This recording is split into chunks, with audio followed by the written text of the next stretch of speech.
Welcome to Forum 360 with a global outlook and a local view.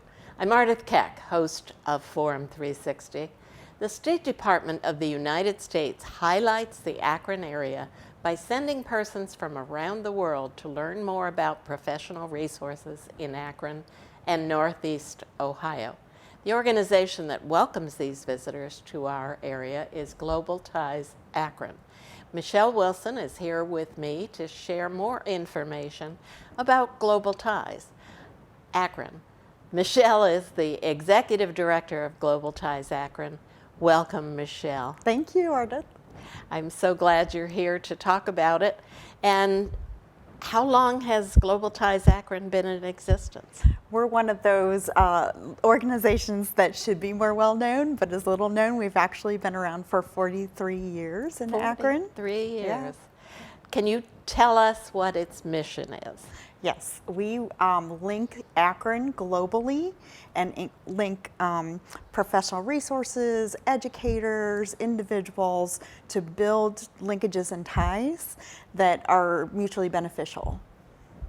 Okay. And what is Global Ties Akron role in the community? Well, we work with a couple of different areas. One of the most important, of course, is connecting with those global linkages and ties with professionals, but we also do programs that help to feature what's global in our own community, and those could be different events that we have. We go to international restaurants and have passport dinners. We've worked with some of the local refugee community to feature how they share their cultural heritage in our own community and preserve their history and their past through Global Threads online magazine. Why does the State Department pick you? Well, we submit proposals featuring what is significant in the work that we do in Akron. And really it's a wonderful way for our organization to feature and connect what we're doing so well in Akron and Northeast Ohio in fields such as entrepreneurship, in areas such as education reform, public-private partnerships, working with women in leadership. So there's a number of different areas that we're able to share with our resources at the national level so that they realize that Akron should be a highlighted stop on a visit of international leaders. It's wonderful for Akron to be in the globe, essentially. Yep. What is citizen diplomacy and why is it important? Citizen diplomacy is the fact that every individual, and it started out with the notion that every individual in the United States should consider how they interact with people of different cultures and backgrounds and faiths in their own community, and for those that are coming into their community that are from around the world. But really the notion, the idea is global, that every individual on this globe should represent their heritage, their culture, their background, and to do so in a way that they can learn from one another and share, what is different about each other and what the similarities are, but especially how can we get along with one another and be good representatives and diplomats of our own cultures and heritage. What's the most recent delegation you've had? Well, we have a delegation in right now that just arrived on Friday. It's a group from Ukraine that's participating in the Open World Leadership Program. That is a congressionally funded program that is separate actually from the State Department that connects the United States with Eastern Europe with particular topics and programs. The group we have in right now from Ukraine is working on veterans issues. There's a lot of internally displaced persons, and especially right now a focus on veterans that have been involved in the eastern Ukraine in the situation of disputed land and resources.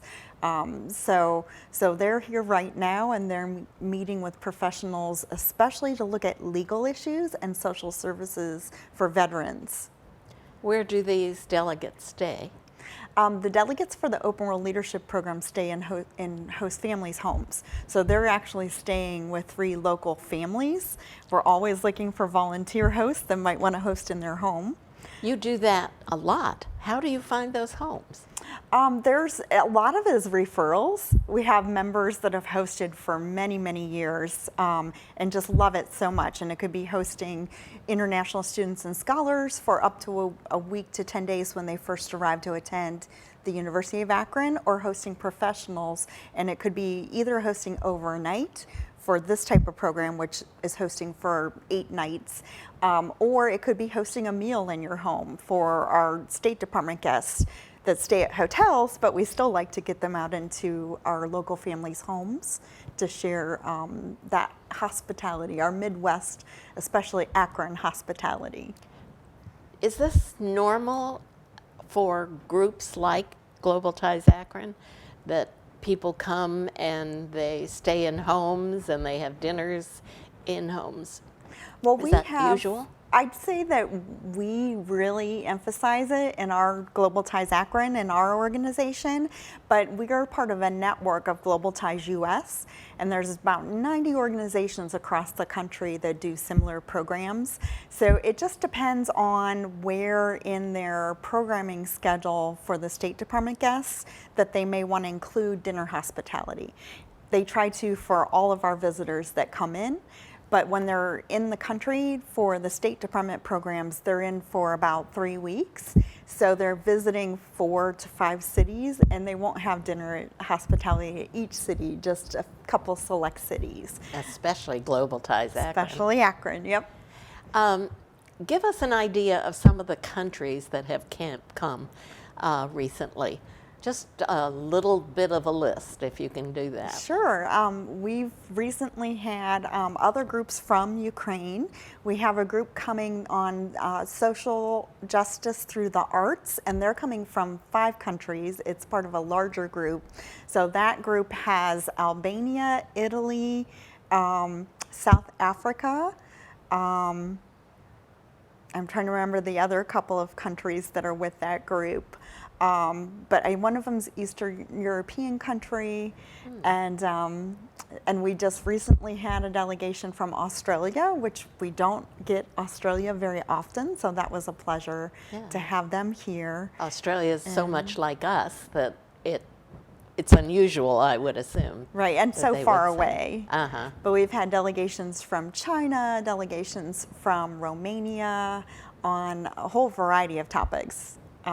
So I know this last year we had groups from 20 different countries with the State Department program, and then 2 additional countries with the Open World Leadership program.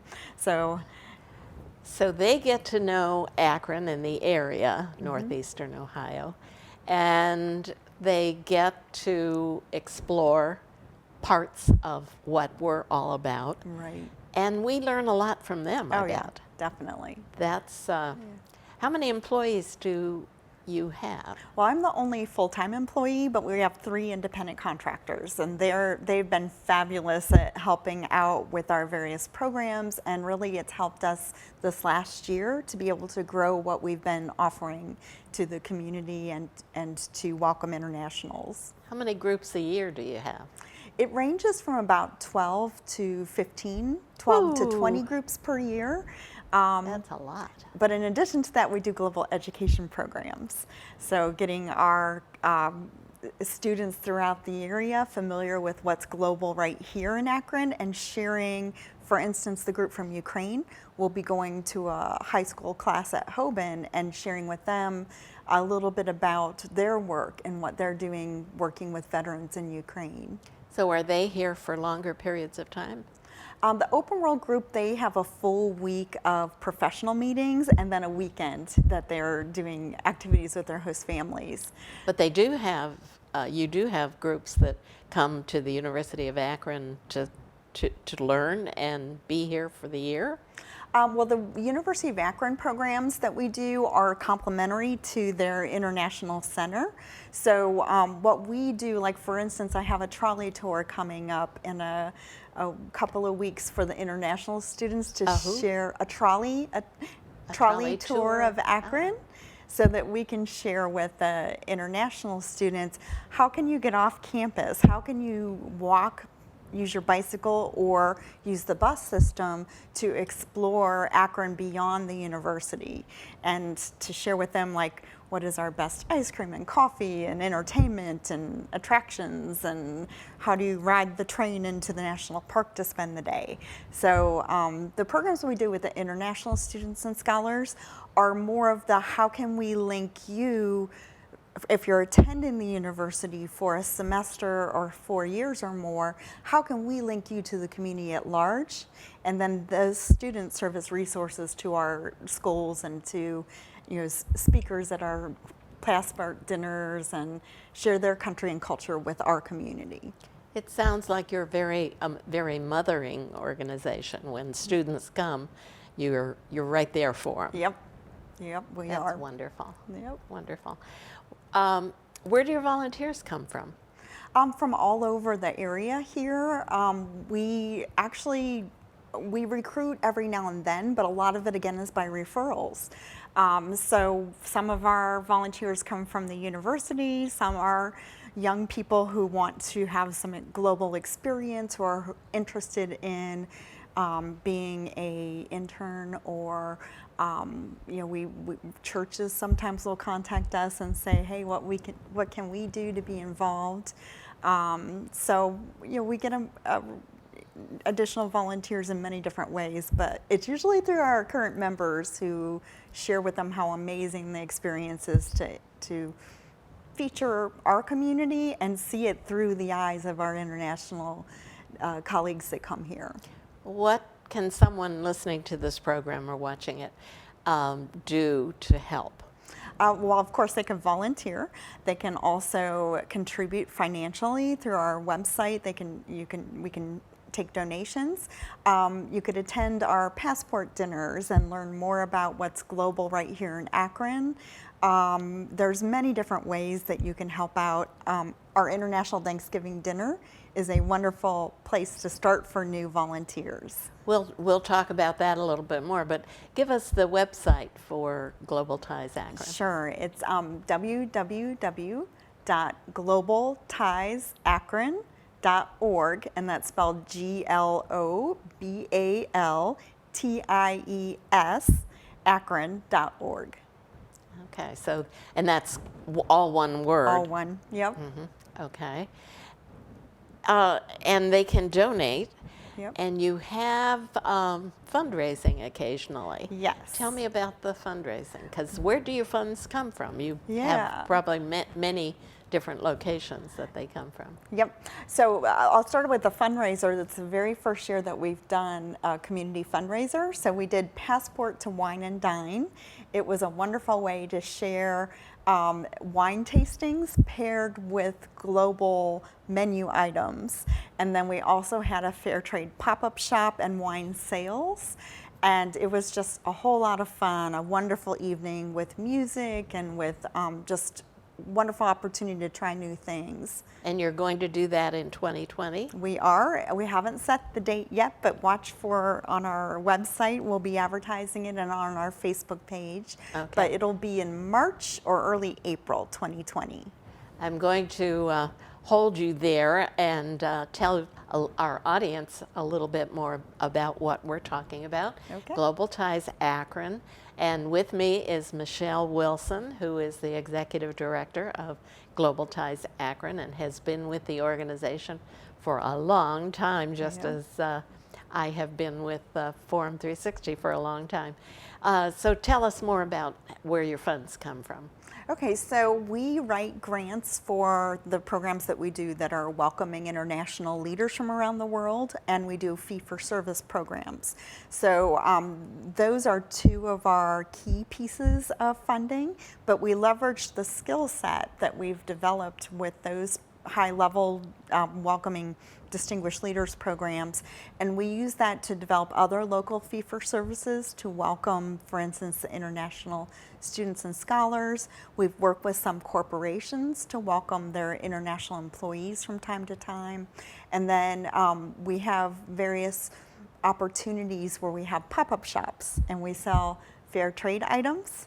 And those fair trade items we're bringing in from around the world with some of our international partners that we've connected with. And it helps in two ways. It helps us to fund our global education programs by the small markup that we do, and it's helping to support fair trade in places such as Zanzibar, the island of Zanzibar, their women's fair trade initiative. Ghana, we have fair trade items that we've brought in from other countries as well. Plus, I make origami cranes and origami items that I donate things that I make to help support and raise money too. That was an interesting thing, global education programs with cranes. Tell me more about that. Okay, well, many people have heard about Origami Peace Cranes and the project that that is really a global project where students learn how to fold origami peace cranes, and it's tied to a book called Sadako and the 1,000 Cranes for Peace. And just a real quick summary on that. In Japan, there was a legend that went back eons, and it was if you folded 1,000 cranes, you could have your wish come true. Well, Sadako was affected by Hiroshima when she was just a toddler and ended up living most of her life going in and out of hospitals, and she had folded 1,000. Well, she actually folded 600 cranes, and her family folded the rest. But she folded them with the wish for peace around the world and wrote peace on the wings. And her wish was continued then by her brother after she passed away.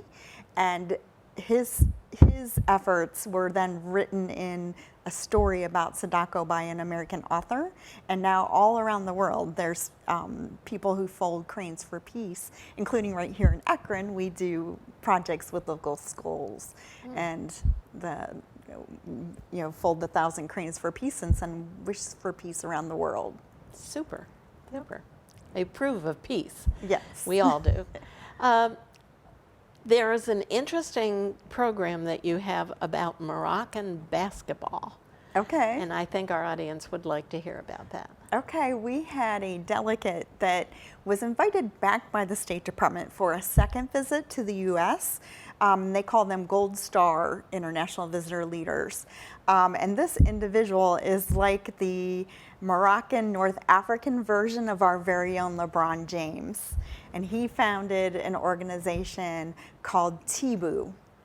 And this gentleman, Mohammed, he was so interested when he came back to the U.S. in coming to Akron so he could learn about the LeBron James Family Foundation. His programs that he's doing in Morocco are teaching young people leadership skills through sports. So he's had programs where, especially like young ladies, individuals with disabilities, that he's teaching them education through basketball and through other sports and how to get along with one another and develop those skills needed to be the next generation of leaders for their country. So he was very interested in the model that LeBron James Family Foundation has set up in Akron. So interested that this next year, he is hosting in Morocco the first North African Education Through Sports Leadership Conference, and he's invited a representative from the LeBron James Family Foundation to come and present in Morocco. Not LeBron himself, I assume. Well, he hopes to connect directly with LeBron, but realizing that LeBron is still actively playing in the NBA and probably his schedule won't necessarily allow him to go. But he actually is, Mr. Zariat, the gentleman from Morocco, is coming to the U.S. this week, and he's hoping to have a phone call or a connection with LeBron James when he's out in Los Angeles. Oh. So we're fingers crossed. We're hoping they can talk to each other, but they definitely will know about each other's programs, and hopefully North Africa will be learning about what's happening right here in Akron with the LeBron James Family Foundation. Interesting. Tell me about Know Your Community, Know Your World. And I think there's a website for that as well. Yes, so I'll start with the website. It's www.knowyourcommunity, know, spelled out KNOW, dash your, YOUR, dash world.org. And that website is really our go-to website for our global education programs. We have worked over the years to develop a template for PowerPoint presentations based on 5th and 6th grade curriculum for social sciences, social studies. So we save all of those PowerPoints with resources and pages of information that is free to educators, free to students. And those PowerPoints get visited from people all over the world and all over the US especially, and we get notes every now and then that let us know that a homeschool class has loved our resources on our Know Your World website, or this educator has found it useful. So, so we continue that program, and it also is part of our, where we go out into the community to the schools and have speakers talk directly about their countries and cultures. But the website opens it up to so many more young people to be able to learn about the world. I love the idea of going into the schools and educating students about other countries. Yeah. Personally, for these people. That is a marvelous idea. Everybody needs that kind of education, and doing it for the students is wonderful. Yep, and one of the things we've added recently is exploring the world through stories field trip, and that's really one of the key things that we've been trying to do is work with the younger elementary students, and that really focuses on how can they learn through books, through reading books, through watching movies that have different cultural diverse characters in them, and it shares the golden rule: how can we be kind? How can we learn to welcome people who are different from us and reach out to them? And I think more than anything, that's probably one of the most important programs that we do, because of the anti-bullying and the how do we feel comfortable learning about people who look and are different than us. So we really love doing that every spring. That's wonderful. You mentioned the International Thanksgiving Dinner, so tell us about that. Well, we do have the date set for that already. It'll be Saturday, November the 2nd, and it will be... That's 2019. Yeah, 2019. We host it every year at St. Bernard's Social Hall, and it's free. We encourage as many international students and scholars and local refugee families or immigrants to come join us. But we ask, it's a potluck, and we ask everyone to bring a dish to contribute, whether it be from their own culture or if it's a traditional Thanksgiving type food from their own culture or from our American Thanksgiving. Do other countries have Thanksgiving? They do. It is a harvest festival usually, but around the world there's usually a festival that's related to that equinox in the fall or the harvest time. And then we have volunteers that provide turkeys. I actually provide and cook a halal, it's both halal and kosher friendly turkey. So I work with the local Falls Mediterranean Market, and they actually go to Detroit. And this last year, the turkey actually ended up coming from Canada to get a turkey that's been halal prepared and butchered. And then I cook it in the appropriate way so that we have various options, including a vegan. We have someone who brings a vegan turkey every year too. Ah, okay. Yeah. Interesting. And you also mentioned passport dinners. So tell us about them. Our schedule is being prepared right now, so we're changing our program around a little bit. We're going to have a annual fee, or as part of our membership, one of the benefits to Global Ties Akron. And with that, you'll get the first invitations to go to local and regional restaurants that are international or cultural, and we'll have a speaker come, and it's just a wonderful chance to try new food and learn about the cultural significance of that food and the immigrants and refugees that may be here in our community that, that go along with that restaurant or that cultural heritage. Do immigrants in this community support your program in terms of having volunteers or having delegations stay with them or whatever? Yeah, we do have quite a few first generation and second generation families that came here as refugees or immigrants that participate. And we also do a lot of our international groups that come in are featured on the topic of refugee resettlement or diversity in community, or looking at how a community works with its diverse populations. So many of the refugee and immigrant communities are actually meeting as professionals with our visitors as well. What a service Global Ties Akron performs for the Akron area and the world. Many thanks, Michelle, for coming and talk about the program. Our pleasure. We're honored to be part of the forum today. This is Ardith Keck for Forum 360 with its global outlook and its local view. Forum 360 is brought to you by John S. and James L. Knight Foundation, the Akron Community Foundation, Hudson Community Television, the Rubber City Radio Group, Shaw Jewish Community Center of Akron, Blue Green, Electric Impulse Communications, and Forum 360 supporters.